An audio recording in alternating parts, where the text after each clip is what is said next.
Sa mundo ng showbiz, kung saan madalas ay lantad sa publiko ang bawat galaw ng mga artista, kakaiba ang estilo ng relasyon ni Janine at Jericho. Tahimik man silang dalawa pagdating sa kanilang personal na buhay, ramdam ng marami na matatag at puno ng respeto ang kanilang relasyon.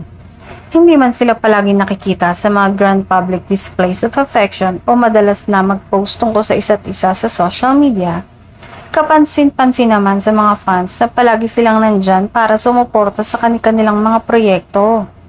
Sa kabila ng kanilang hectic schedules, mula sa mga bagong proyekto ni Janine hanggang sa mga pelikula at commitments ni Jericho, nakakahanap pa rin sila ng paraan para makapaglaan ng oras sa isa't isa. Sa katunayan, ilang beses na rin napansin ng fans na kahit pagod mula sa trabaho, hindi sila nagdadalawang isip na samahan ng isa't isa sa mga espesyal na okasyon, events o kahit simpleng bakasyon. Para sa marami, patunay ito na hindi kailangang maging maingay ang isang relasyon para masabing tunay at matibay. Mas lalong hinahangaan ng kanilang supporters ang paraan nila ng paghawak sa kanilang relasyon. Walang drama, walang ingay, kundi puro respeto, suporta at pag-unawa.